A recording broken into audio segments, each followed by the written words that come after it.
Red Apple Media Podcast Network presents This is Protecting America.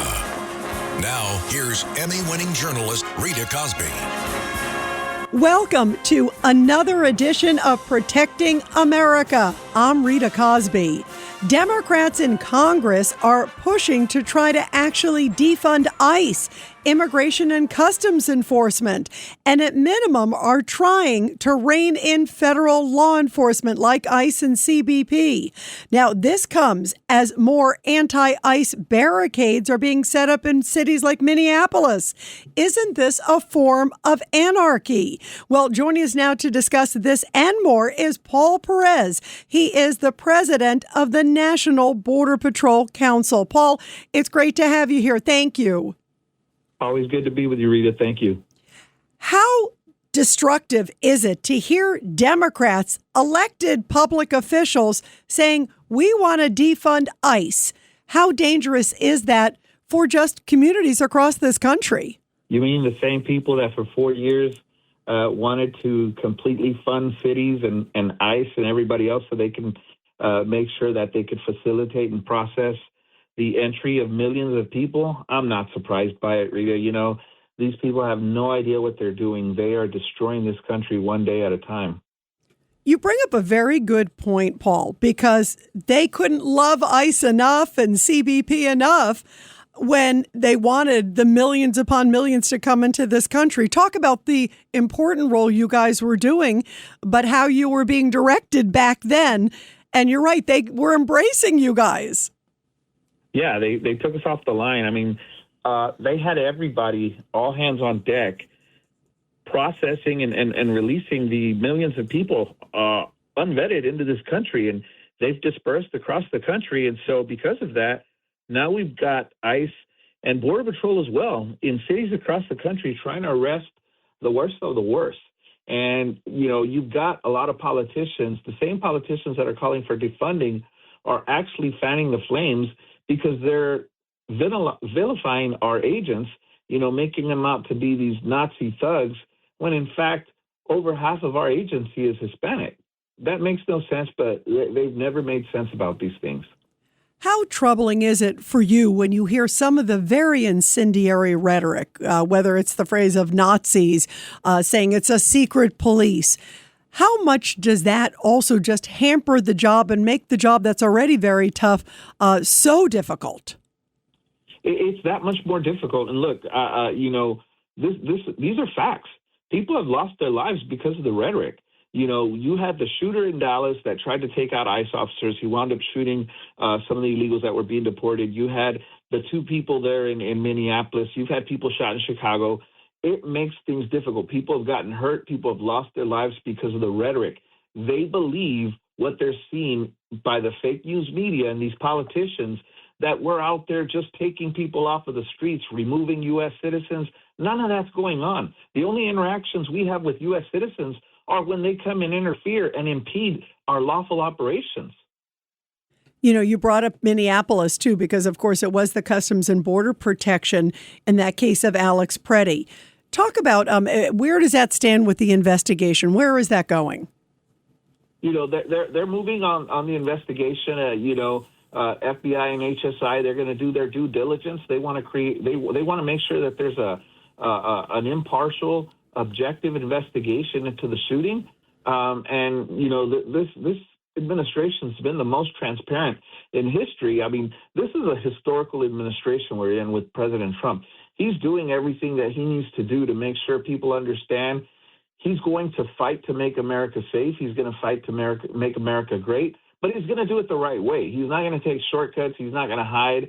And, you know, I feel confident that the investigation is going to be done, you know, fairly and objectively. And at the end of the day, our agents and officers that were involved in this shooting and others will have been cleared.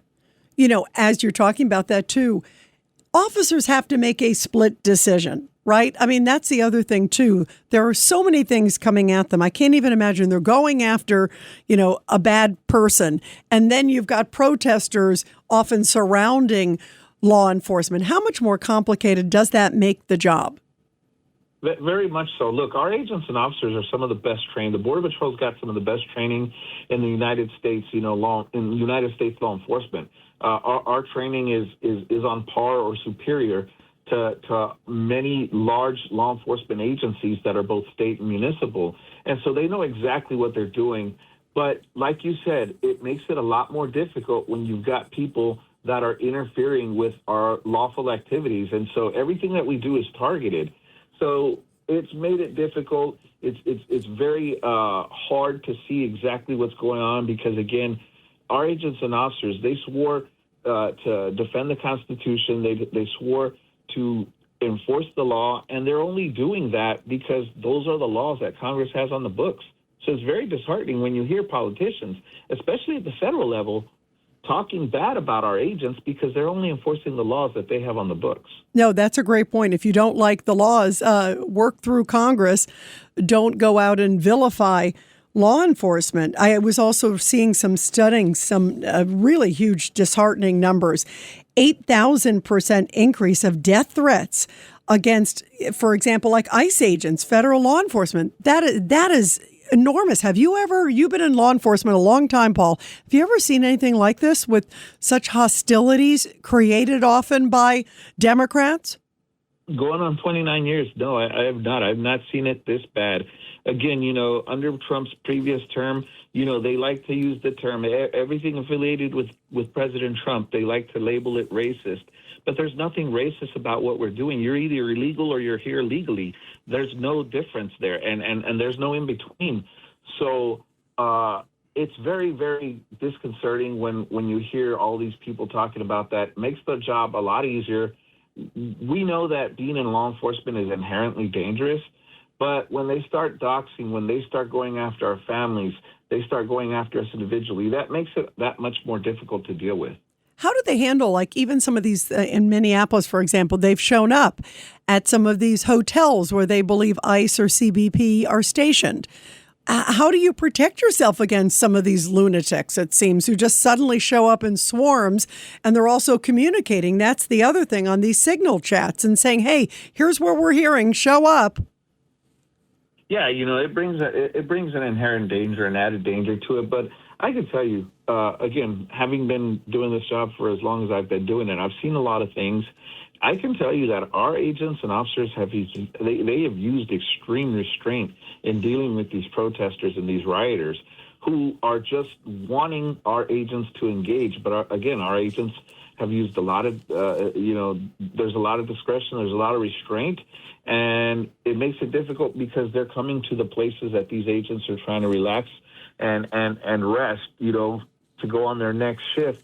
When you got these people trying to keep them up all day and running them out of the different hotels, they're also ruining local businesses. They have nothing on their mind but creating chaos. And that's why it's important for local and state law enforcement to get involved, to get them in control. Looking for financial insights you can trust? How do you protect yourself as an investor? What's the strategy? I think it's really simple. I think you just want to be diversified in your portfolio. The Payne family brings real-world experience to every conversation. Well, I think that's the problem right now, is right, a lot of people that are close to retirement, they're taking so much risks. And if we do get a big sell-off, it could derail their retirement. Listen to the Payne Points of Wealth on the Red Apple Podcast Network. You brought up a great example, because if local law enforcement is cooperating, it would make your job so much easier. If they're maintaining crowd control, if they're doing all these other things. Talk about how it really is the policies of sanctuary cities that is putting so many law enforcement on the federal level in danger, and citizens too. Yeah, Tom Homan, he spoke with the mayor, he spoke with the governor of Minneapolis and Minnesota, and he told them, let us into your jails, let us into your prisons. Our agents and officers can go in there, take custody in a secure environment, and that allows me to release thousands of agents and officers back to their duties along the southwest border. Until they do that, we have to continue going after these people out in the communities, because if we don't, there's going to be more and more crime, there's going to be more victims, and the last thing President Trump wants is any more angel families. Yeah, no, that is correct. And you just think about the difficult job. Talk about some of the people you guys have been helping to remove off the streets, because there was a hearing this week, too, and we saw a number of folks. This was in particular with ICE, but with also Customs and Border Protection. And they were talking about 13,000 agents, at least with ICE deployed across the country, and some stunning numbers, 7,000 gang members, 1,400 suspected or known terrorists. I mean, there's some pretty bad folks you guys have helped round up. Yeah, and you know, the one of the new talking points coming from the left and the media is that only a certain percentage have been apprehended that have actual criminal histories. The fact of the matter is they're not being honest, and that's what really, really gets under our skin, because these people that we're apprehending are wanted murderers. They have committed crimes in their home countries and have fled to the United States. They took advantage of Biden's open borders, and they've come here. But these are people that have committed murders. They've been in prison for rapes, for robberies, aggravated assaults, anything that you can think of, they did in their home country, and they came over here, and they're doing the same thing. But just because they haven't been caught and convicted, the people on the left and the media are spinning it to say, well, they don't have a criminal history.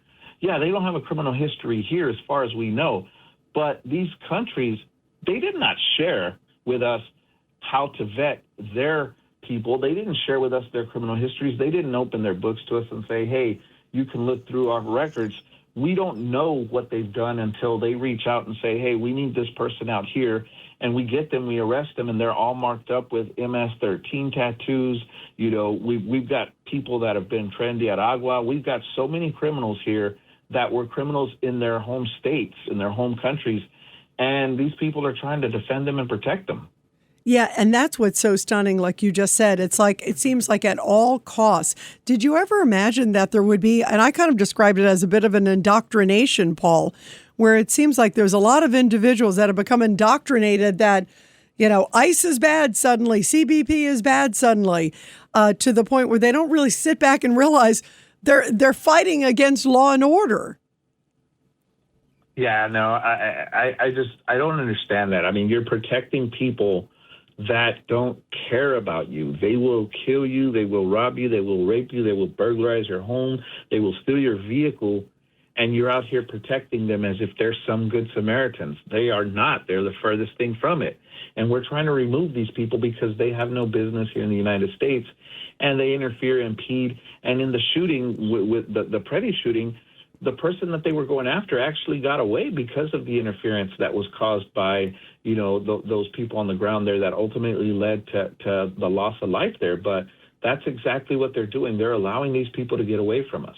No, that's a great point. You know, one of the things that the Democrats are talking about, Paul Perez, is demasking federal agents. What do you think of that? I mean, do they really understand just the doxing that's taking place? I don't hear them saying demask the protesters. They're saying demask the federal agents. Yeah, you know, and you never heard that when they were burning cities down, you know, before, and you had Antifa and all these other groups. You never heard a single politician on the left say they should not be allowed to wear masks. They were committing crimes. Now they want to unmask our agents so they can dox them, so they can come after us and our families.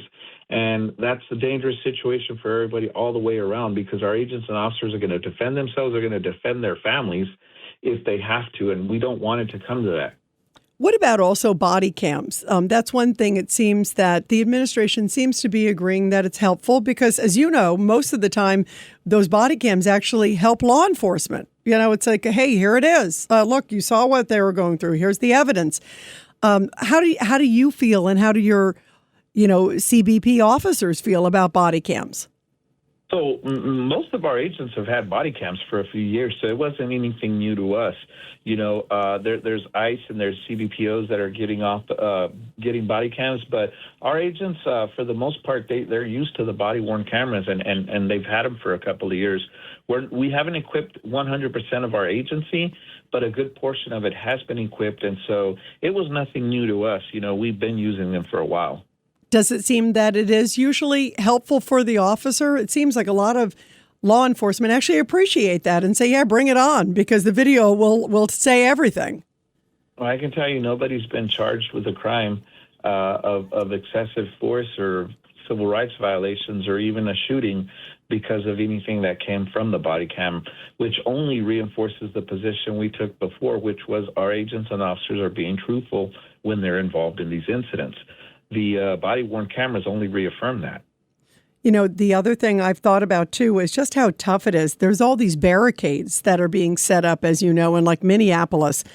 These individuals, they're protesters, many of them masked, and asking for ID and saying, hey, are you CBP? Are you ICE? What do you make of that? I mean, to me, first of all, it's stunning that that's actually happening in America. And I'm glad that some of them have been dismantled, but they're talking about setting up as many of 1,000 of these. How can law and order exist if citizens sort of try to take some searches into their own hands and clearly disjointed in their beliefs? Where are the police, Rita? Where are the police? That is their primary function. If they're not going to back us up, if they're not going to help protect our agents and officers when they're out there enforcing the law, then at least do your job. Let them do their job and dismantle these illegal checkpoints. Let them do their job and take these people into custody when they're rioting, when they're trying to burn down cities, when they're attacking agents and officers. What is it that they're doing? What more can we say about that? That should not happen in the United States, and unfortunately it is. Yeah, it is really stunning. I think the average person, when they see that, they are just incredibly shocked that it's actually been, but it's just a testament, as you bring up, to the local leadership. The other thing, too, is Tom Homan came out, as you know, recently, per the Trump administration, and said, hey, we're going to pull 700 agents. They're still leaving many, many agents there. And you would think that was an extraordinary move. And he said, look, we're going to try to do it. We're going to try to bring down the temperature. And what does the mayor there come out? He says, not enough. Everybody needs to be gone. Of course, and a lot of people, took to the media to say they were winning and this was a surrender. This is no surrender. We're not going anywhere. We're going to continue enforcing the law in Minneapolis, in Minnesota, Chicago, Portland. We're going to continue doing it. But as law enforcement cooperates, which is what the mayor and the state are promising, then we can reduce the footprint. But those agents and officers are going to go elsewhere. There are millions of people in this country that we need to apprehend and remove. Get them out of this country because they don't belong here. So we're not going to give up. We're not going to stop doing what we're going to do. We just may reduce the footprint in certain areas. One of the things that I find is an absolutely remarkable and impressive number is that there have been, I think it's 0 illegals, right, released into the United States in the last 8 months or so. I mean, did you ever imagine what an extraordinary change it is, given the right leadership and the right message? And we didn't need any laws to make that happen, just a new president. And so, we had some of the worst times in the Border Patrol's history under the 4 years of the Biden administration. And thank God to all the patriots that, came out and reelected President Trump, because if we would have gotten Kamala Harris, she would have been even worse than Biden was. And so we feel very, very lucky to have been exposed to that, because we know how good we have it now by being allowed to go out and apprehend people and make sure that nobody can come into this country, that everybody coming across the border has a very high likelihood of being apprehended and deported. So we feel very good with where we're at right now compared to where we were under the Biden administration. Yeah, and at least you are able to do your job and do what you guys want to do and what you've been trained so well to do too as well. Paul Perez, thank you so much. Everybody, be sure to subscribe and share to this podcast. And Paul, thank you for all the hard work that you and the great men and women there of Customs and Border Protection that you do every single day to keep us safe. You guys are terrific. Thank you. Thank you so much for your support, Rita. And everybody, I'll be back soon with another great edition of Protecting America. And of course, you can catch me every weeknight, 10 p.m. to midnight on the legendary WABC Radio. This is Rita Cosby, and thanks for all you do to protect America.